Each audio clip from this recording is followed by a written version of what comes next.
Ricardo Bisaya, Lieutenant General Eduardo Anyo, Lieutenant General Ray Leonardo Guerrero, Major General Benjamin Madrigal, Police Chief Superintendent Noel Constantino, and Rolando Felix, the officers and enlisted men of the Armed Forces of the Philippines, mga mahal kong kababayan.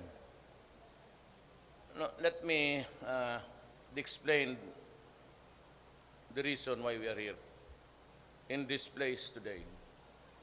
You know, ang isang bayan has to have the fighting force, mainly really to protect the integrity of the country and to establish order, hand in hand with the police, which is more on the civilian side. The duty of a president, kagaya ko, is not really to wage war against our citizens, Filipinos, but rather, ang trabaho ko maghanap ng paraan na sana tayo na walang conflict, walang away, at wala namang namamatay ng bala na binibili rin natin para sa ating sariling tao pumatay. It pains me deeply to really do that, to sign papers, documents, to bring in more bullets and bombs just to kill Filipinos.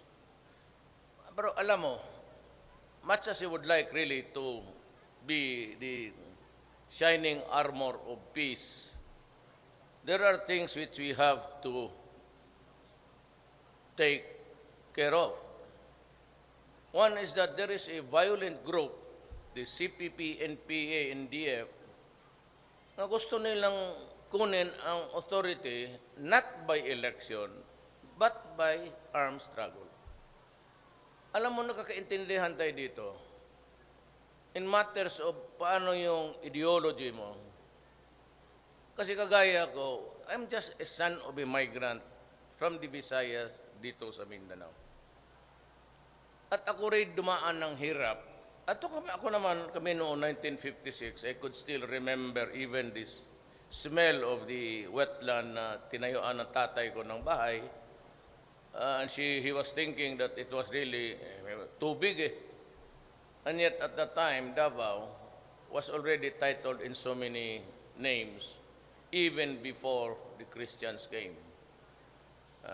Kasi walang kasalanan. Nobody, because ang Bureau of Lands noon sa Maynila, in the 50s, late 40s, wala naman tao dito.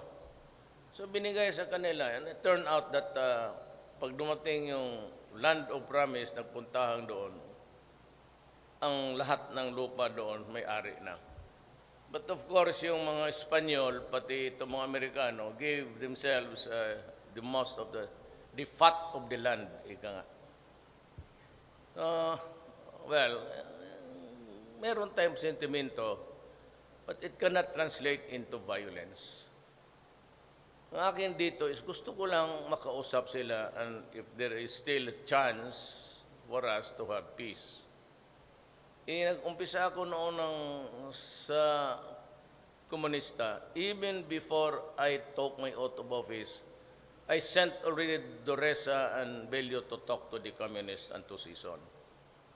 They were successful, except for a few hitches. The hitch was, everything was going smooth until nagalit ako kasi itong mga komunista continue to use landmine. Wala sana akong problema kung tabla ito. Then I could order the Defense Department na magtanim ng bala, magtanim ng explosives, pasabugin natin yung bukid na yan.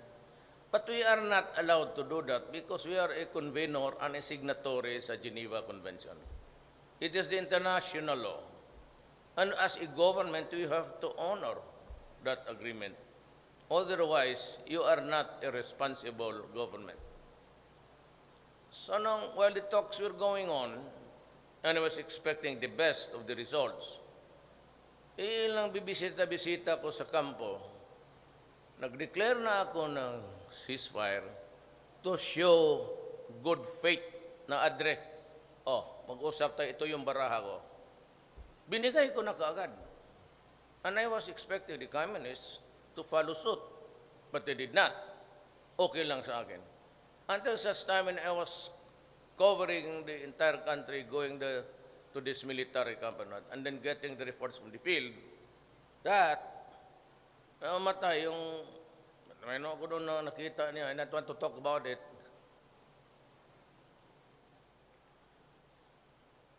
Wala naman pa, karinorte yung mata. So, tanong ako, bakit ganito? Well, sa landmine. Kaya pag-uwi ko sa Davao, the day after, or about 2 days after, when I talked to the people there inside, nakaburol yung 1, 2, 3 na sundalo, sabi ko sa mga komunista, I've lifted the order, and if I hear isang putok lang na landmine na matay ang sundalo, goodbye ang peace talks. I will order the representatives of the government to come home and to tell them, forget about it. Alam mo, they could not even hang on to one barangay in the entire country. May namamatay sa atin. That natural yan eh. There's a conflict, there's a war. But itong mga komunista, masyadong high-handed kung ano. Kaya ako napunde. Kasi ayaw nga mag-declare kaagad ng ceasefire. When I lifted the ceasefire, sabi pa kaagad nila, sana mag-ceasefire kami kagabi. Pati ako. Ano sa PMT? Bubulahin mo ako ng ganun. Kaya nung nag-landmine, I said, long thereafter, sabi ko, isang putok na landmine. Wala na. So, agira tayo. We've been at war with them for 45 years. There are a generation of them na lumaki na lang, namatay na, hindi na makabalik. Kasi, magpapakita sila sa, pangmatsamingan sila, di mapatay rin sila. So, para sa akin, kayo, we are not at the losing end. I have so many soldiers to provide you if you want. May casualties kami, but we take care of our casualties. Kayo, hindi na kayo nananalo ng eleksyon. In Davao City, kung hindi sila sa ticket ko, then left would never have won any seat. In the national, wala ni isa.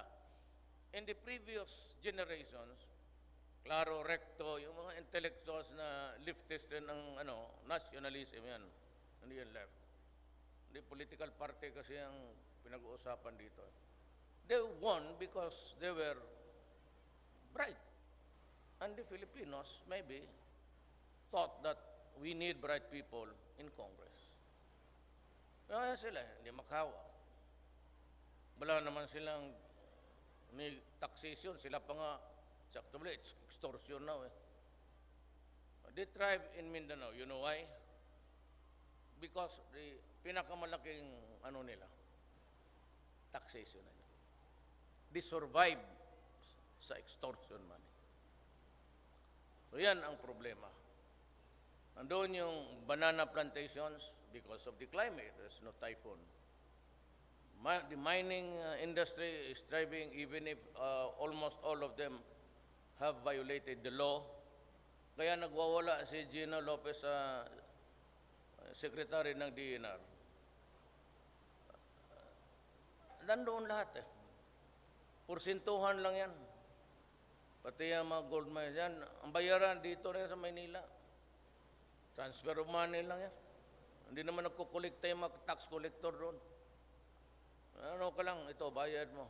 Some tax collector or the extortionist would go to them. Tapos yun, bayad. So yan ang istorya natin yan. Tayo, ito namang sa MIMN, just a little bit of history. Long before the Spaniards came, long before they landed in Leyte, ang Mindanao was already Islam. Nauna through Malaysia, from the Central Mindanao, Central Asia, Afghanistan, Pakistan, traveled all the way to Bailan, to Malaysia, then Indonesia umakyat dito. Long before Magellan landed.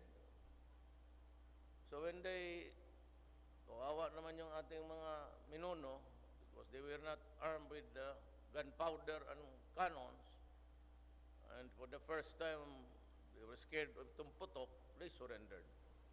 Except Lapu-Lapu, of course. He killed Magellan. Ngayon, ang hindi naintindihan kasi ng tao na baka this is just a rebellion of sorts in Mindanao. Actually, they're trying to raise the issue of sinong may-ari. And of course, it's not may-ari, but who was the first one to be there with what religion? And so because fundamentally, ang dala ng mga Espanyol, Roman Catholic, ayun, hanggang ngayon, from the Spaniards to the Americans and to us. Pero kita, sabi natin na we understand the plight of the Moro. We would like to address the problem. And we would also want just to share with you ang Mindanao. Huwag na ninyong paalisin ang Kristiyanos because you would need a miracle there. But tayong nandyan sa gobyerno, we try to reach out for peace.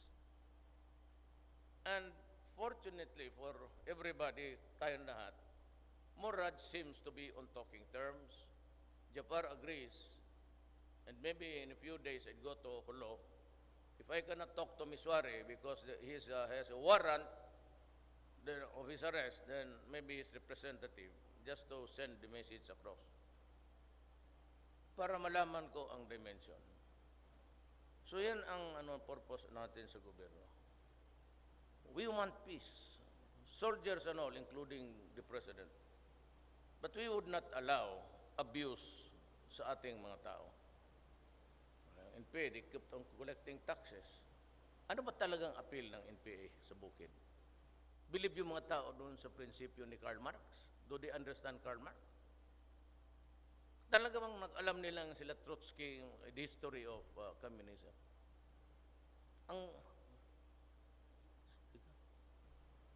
Ayaw mong mag-join sa amin.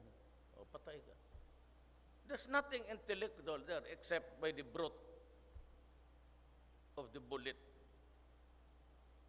Kaya tayo naman, I understand, pero hindi yan pwede na, maganoon sila ito. Sige, kami, bukas ka. Sino ka? Hindi ako magpapayag because I have the burden of representing the Republic of the Philippines. I would not allow people to, kung kami-kami lang magkaibigan, okay siguro, medyo suplado, but not in public before the people of the Philippines. Hindi ako sang-ayon ng ganon.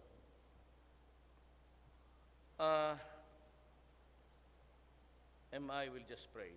MN, we keep on praying. But we will never allow an inch of territory taken from us. Yung gagwardya ng Republic of the Philippines and do it. Sometimes we lose, sometimes we win, sometimes we die, sometimes we celebrate victory. I just saw the firearms that you have na-harness. You harvested so many firearms. Pakita yung mga importinan. In the long run, sinabi ko nga sa kanila, we can fight for 100 years. Wala talaga kayong makuha. Yung mga anak ninyo, mga komunista, hindi nakauwi. Hindi naka-birthday yan sa anak nila. Mabuti pa yung sundalo ng Pilipinas. Kung gusto niya. Hindi na yung mga tatay ninyo mamatay, hindi na rin makauwi.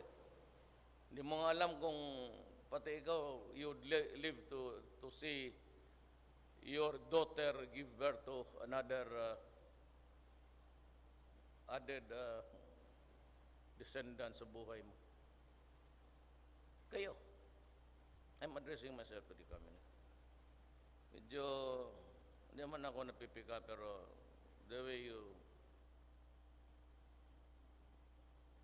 band around. So, yan ang sitwasyon. Tayo, peace. Tayo. Ayaw natin nag-ira. Ako, I would never relish to see one soldier die. Kung maaari lang. Kung maaari. Kaya ako, go out of my way talking. But there was a limit, a parameter to that. And when we reach the boundaries and nothing happens, then there's going to be trouble. That's it. That's the equation, period. Now, I had a chance to visit the AFP Medical Center.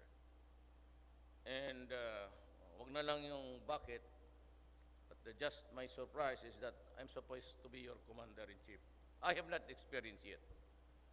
These things crop up, but this could be readily addressed by the commander-in-chief. But the line seems to be blurred. Itong mga problema na ito, this cannot wait yung travel ng papel. Because this can really save lives. So, wala kayo. Mayroon kayong MRI. It's better than CT scan, 1,000 times better than an X-ray. A hyperbaric, that is a machine like yung tangke na pinapasok yung mga divers na nauna sa kanilang bubbles. Depends. Kasi kung magano, kapunahin mo talaga yung bubbles mo. Overtikan mo yan, you suffer the bends. It's a high pressure vacuum tank na ipasok ka dyan. And ang circulation mo would get better, back to normal. In the treatment of injuries, kasi ang sundalo, in the heat of battle, we might not be able to extract you from the battlefield if you're wounded immediately. So ilang oras pa, and there's the loss of blood and gangrene. Kaya sabi ko, magbili tayo nito. Nandiyan na rin, sabi ko, bilihin natin yan. Lithotripsy. Para sa karamihan kayong mga sundalo, kidney. Kidney. It's either you are kulang sa tubig, sa hydration, or asin. Wala na yung sudan, asin na lang. Asin o gulay. Ano? Pagwa ang tinais sa imong kontra, kauno na lang. Kaya ako, pagalitin mo talaga, I can open you up and eat you in public. Totoo. Sabi ng ano. But then my catheterization, ano ito? With the word catheterization. Itong mga heart patients. Wala akong nakita masyadong, mag-uyab-uyab ka ng 5. Kailangan mo talaga to. Magmahal ka ng 5, paski saan-saan yung base assign ka, yun. So I got all of this for you because I thought I needed it. Now, nandito na ito for life-saving itong mga to. Para masiguro ko na magamit to at yung wounded talaga needs to be transported here, I have requested the Secretary of Defense to reconfigure lahat ng mga presidential planes na attached sa opisina ko. At least sa pagkayo, gawin mo na lang ng hospital ambulances. Baski isang wounded na sundalo, pag kailangan niya itong barek, ilipad din niya. Never mind the cost. So meron kayong mga dalawa, I think, dalawang aeroplano, isang jet, isang Fokker. Hindi ko na kailangan yan. Every time maglangoy na lang ako puntang Davao. No, really. I take the commercial flights. Ang security, ano sila, okay ba niyan? Kasi buti pa nga doon sa commercial, ini-inspection, tayo, diretso lang tayong pasok. Maya-maya may pumasok doon na babae, hindi mo kilala.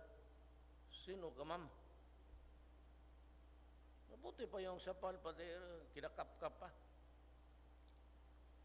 So, I do not have yung mga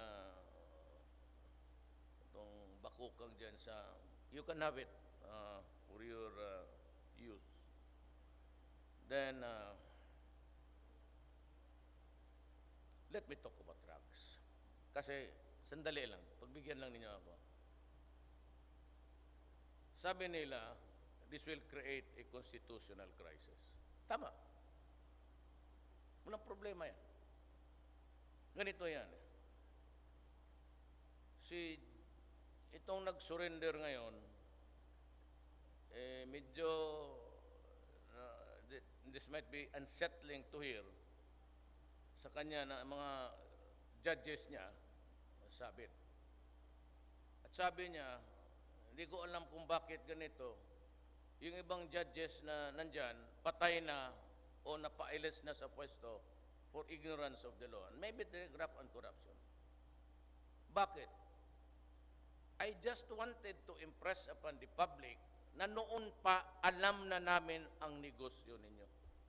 Since your name is there, leave it. And I will publish it the way it is there. Bakit ko exempt yung mga namatay? Kagaya nung nakuha na precursor sa Apayao na nilibing.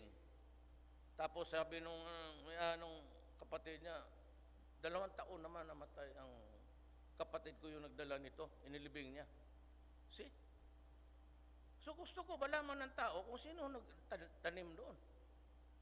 At hindi lang yung mga police doon. I want the Philippines to know who are the judges, who are the soldiers, who are the police generals, pati yung mga nasa baba, sangkot sa droga.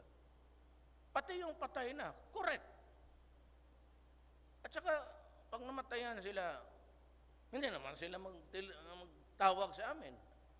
You do not call the PNP headquarters na yung masabit ng anak ko o kapatid ko na naman namatay na, nasagasaan, o diabetes. So, why should we bother? Pag napasok yung pangalan mo dyan, it's not, personally, it's not mine. I just entered the presidency about 2 months back. It is the work over time of the many years that they are there. Hindi mapasok yung pangalan mo dyan kung sabihin lang na politika.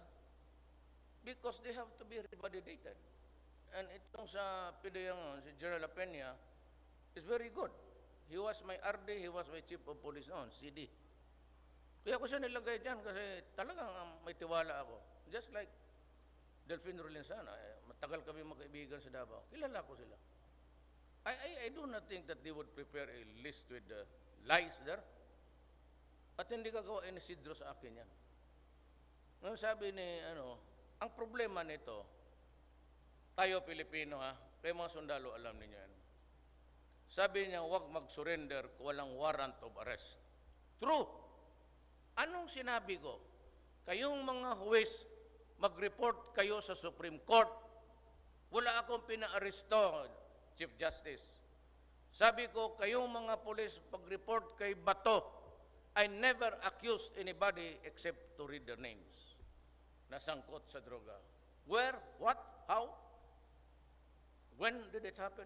Never. It was not an accusatorial utterance.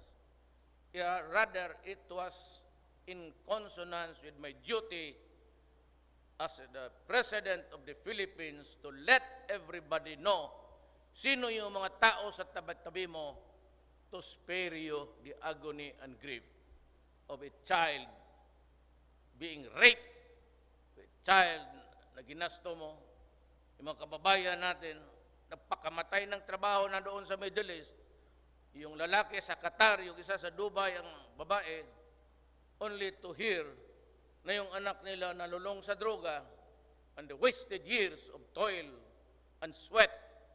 Tapos yung isa na biktima, yung isang lalaki nalulong, yung isang anak ni rape, inakyat sa bato. You know, Chief Justice, there was a slaughter going on. And mind you, you were appointed by the government there in your office as Chief Justice at the time na walang ginawa ang gobyerno.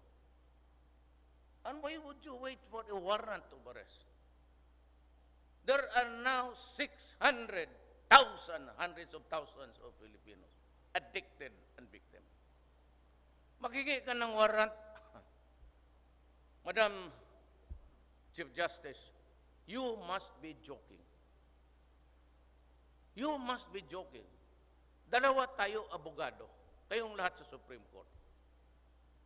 Do you know how long it would take government to secure a warrant of arrest? Ako, fiscal ako noon. The shortest time that I can work on, pero na lang kung let this case be filed. But when you study the case by the thousands, by the hundreds, every day, how can you file the case immediately without being unfair also to the guy who is being accused? Pinag-aralan namin yan, Chief Justice. So, fiscal ako noon. It is not that easy to get a warrant. Pagdating sa amin, pagdating ng abogado, I would say, Fiscal, we would like a postponement because this is the first time that I've read the affidavits and the witnesses' testimony. Gano'n yan, 600. Pagdating sa korte niyan, hearing, people of the Philippines versus Rodrigo Duterte for murder. Ayan, Fiscal, sabi ng judge, Your Honor, ready. Affidavit, wala na kaming interview na. Kung anong binigay doon sa polis, yun na yun. Tanong ako doon lang. Oh, counsel, Your Honor, we ask for a postponement. You have to study the case. Invariably, it is granted, Madam Justice. Magtanong ka na lang, abogado ka eh. Do not tell me na hindi ka dumaan ng pagka-abogado mo. You must have practiced a bit. Pagdating yan, next hearing, Your Honor, assuming they are on bail, Your Honor, client ko may lagnat. Ito yung medical certificate. Kasi kanino ko niya, paski peke ko tatanggapin yan. Then the next, Your Honor, several postponements. One single case in the Republic of the Philippines for the warrant to issue is a minimum of 2 months, 3 months. Pagdating sa korte, Madam Justice, it would take forever. Pag natalo, aakyat yan sa Court of Appeals. It would sit there for about 2 years. Sa inyo sa Supreme Court, tell me, what was the fastest decision that you made in criminal cases? It is not strange to us on sabihin at last ma-publish after 10 years na convict. Now you are asking for a warrant of arrest for 600,000 Filipinos. In the meantime, yung bangag, anong gawin mo? Let them stay there. To what? To resume their criminal activity? To slaughter again? To rape? Ngayong isang araw, nag-chop-chop ng tao, yung mga anak.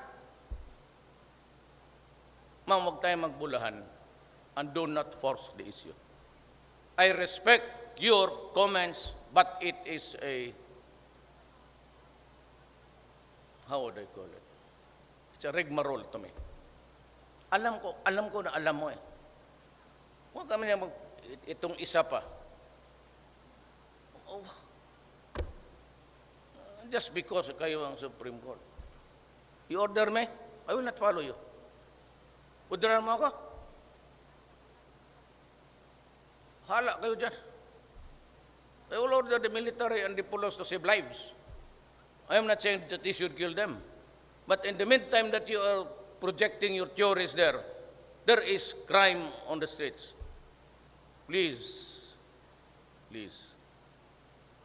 Do not, sabi mo, create a constitutional issue. There will be. Pero wag mo akong pasundin. Ba sinabi ko sa inyo at sana narinig ka, ma'am. In this presidency of mine, wala akong dreams dito.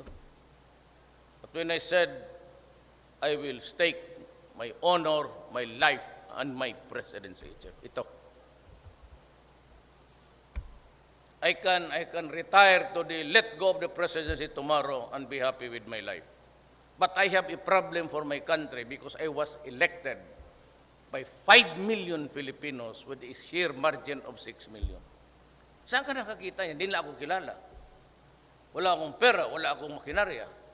So saan ko kinuha yung 6 million na nagsabi na because the messaging was there.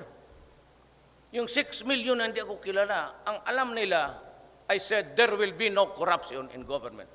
And rest assured, ngayon na, sinasabi ko, itaya mo yan, there will be no corruption in this government. Ito, honor. Ano pa? Sabi ko, drugs. Lahat ng mga anak ninyo hindi na makauwi, kundi masaksak, mahold up. And there was slaughter every day. And you are just interested in the warrant of arrest. Parinig ninyo kay... Is that all? Maghintay sa warrant of arrest? In the meantime, crime is rampaging? Oh, come on. Bago ka 6 years yung dumaan, walang ginawa yung... Look what happened. Ako 2 months na ako dito. So, ikaw ang niwarningan ko, hindi ako. Do not create a crisis because I will order everybody in the executive department not to honor you. Gusto mong prangkahan. Nakialam kayo ng may patay. O di pa imbestigahan natin. Salvage, hindi namin trabaho yan. Bakit ko tataliin yung tao kung gusto kong patay? Di barilin ko na lang isang beses sa ulo. Why would we waste time ng... You know, long before pumasok kami, nag-create na kami ng intriga. Damputin namin to, sabi namin, yang si Lito ang nagturo sa iyo. Pagdating kay Lito, sabi namin, yung isa ang nagturo sa iyo. That is what you really want. It is a legitimate game there. We plant intrigues para magpatayan niya sila. What would be the purpose of government? I mean, but may pulis siya, sipaing, you wasting your time. Barilin mo sa ulo, tapos. You know, ma'am, I've been mayor of Davao City for 23 years. I've been in conflict with a lot of criminals. The mere fact that they are into shabu, sira ang utak niya. Sira. Kaya invariably, ang paranoia, you better ask the doctor there, paranoid yan sila. May naghanap sa kanya. Ganun talaga ang asawa niya, nangangaliwa. Kaya pinapatay nila yung mga asawa. Crazy. You must realize that. Kaya sila sabi na bakit classic na pagdating ng pulis patay, ma'am, yung mga pulis, pag naglabas yan, hindi naman yung gagong magsolo lakad yan. There are always 3 or 4 with them. So kung lumalaban ito, yung isa may confrontation, yung mga pulis nakaposisyon na yan.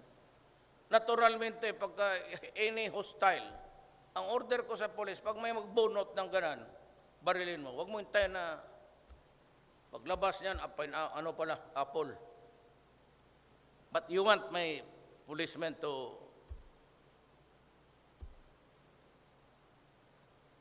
gamble with their lives? Self-preservation. Kung namatay ang pulis, may pamilya rin yan. Bakit? Tingnan ninyo. Yung pulis sa Magsaysay, Municipality of Magsaysay, Davao del Sur. Tapos isang pulis tinamaan. I don't know how many policemen will die today also in the fight against war. Do not be too, kasi tingin nyo, pulis, ganon. Noon yun. Kaya pati dito, pulis kasali. Kung judge, so he was not handling drug cases. Ma'am, kamali ka. Akala ko ba, to be there, you have to be seasoned. Tawag lang, pare, pakitawag yung kaibigan mong judge. Hindi naman sila ganon rin.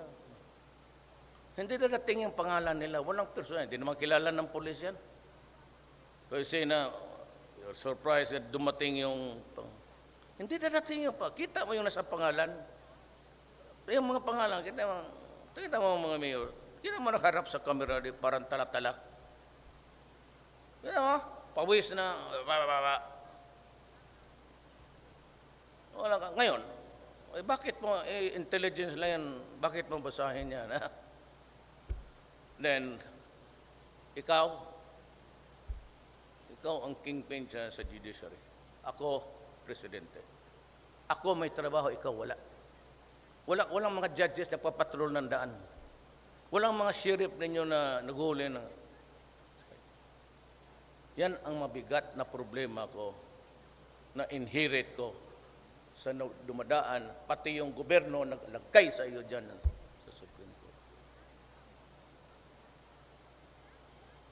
Please, huwag mo akong order. Hindi ako gago.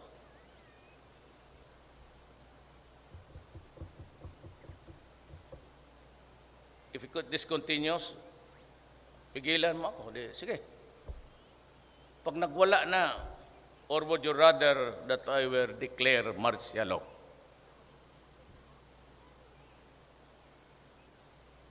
Pinapatay ang Pilipino. I grieve for so many women raped, men killed, infants raped.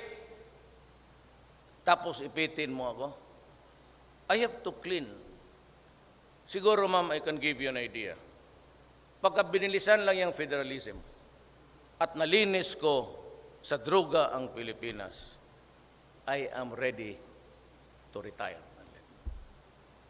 Kung ma-ready yung federalism by 2 years from now, 3 years from now, I will give way and I tell you, I am good for retirement. Wala akong ano dyan sa presidente. Matagal na kasi akong mayor, pareho lang eh. Except that the country is much bigger. So marami akong my duties to the troops of the Republic of the Philippines.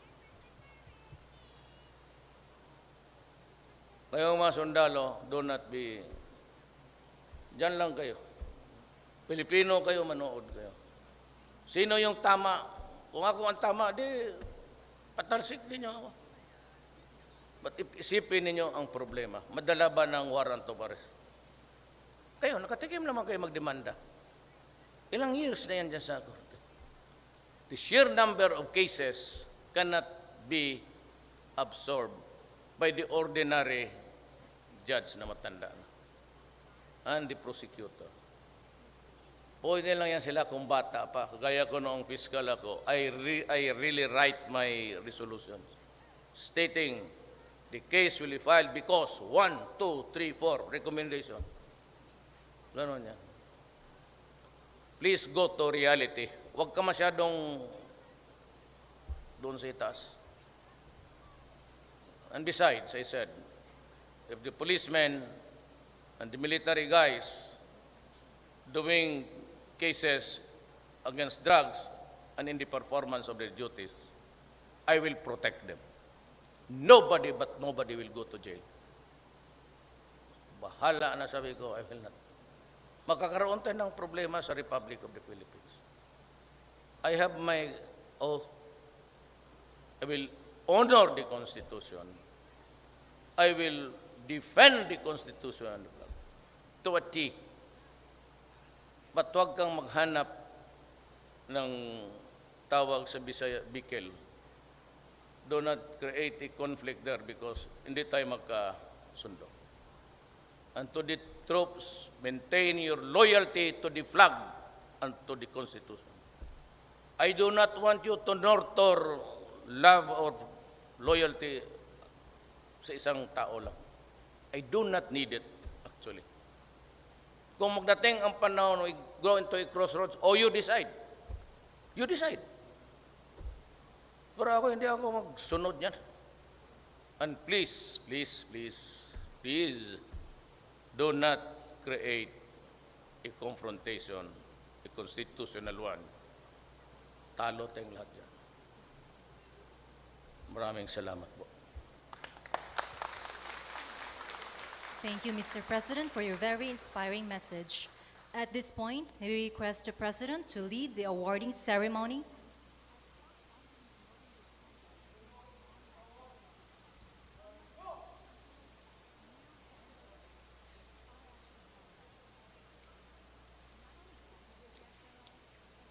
Headquarters, Eastern Mindanao Command, Armed Forces of the Philippines, Naval Station Felix Apolinario, Davao City. Pursuant to General Orders Number 198, dated 8 August 2016, the Gold Cross Medal is hereby awarded to the officers and enlisted personnel of 1st Special Forces Battalion, Special Forces Regiment Airborne, Special Operations Command, Philippine Army, for gallantry in action during an encounter with more or less 80 heavily armed members of the New People's Army at Sitio Cabangon, Barangay Lilingayon, Valencia City, Bukidnon, on 5 August 2016, which resulted to the recovery of 9 high-powered firearms, assorted magazines, rifle grenade, improvised explosive device, projector, generator, 3 handheld radios, 13 cellular phones, and other war materials. First Lieutenant Lorifel O. Hudaya, Officer-143343, Infantry, Philippine Army.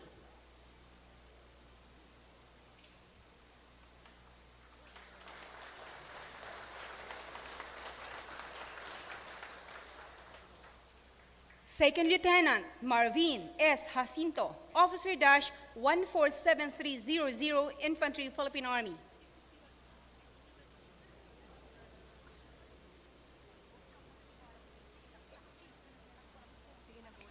Second Lieutenant Jahil P. Liuagan, Officer-18279, Infantry, Philippine Army.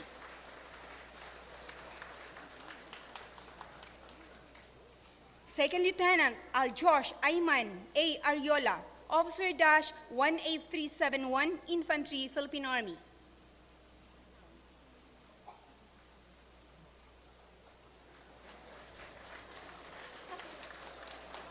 Sergeant Harold D. Nimenzo, A38220, Infantry, Philippine Army.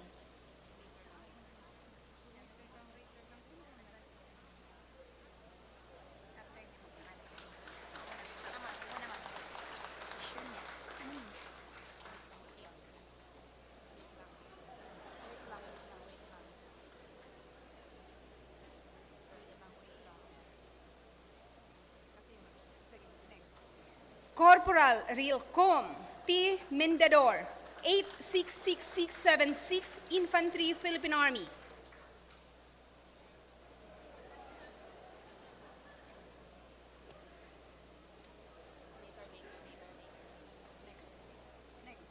Corporal Brendo C. Espirito, 833496, Infantry, Philippine Army.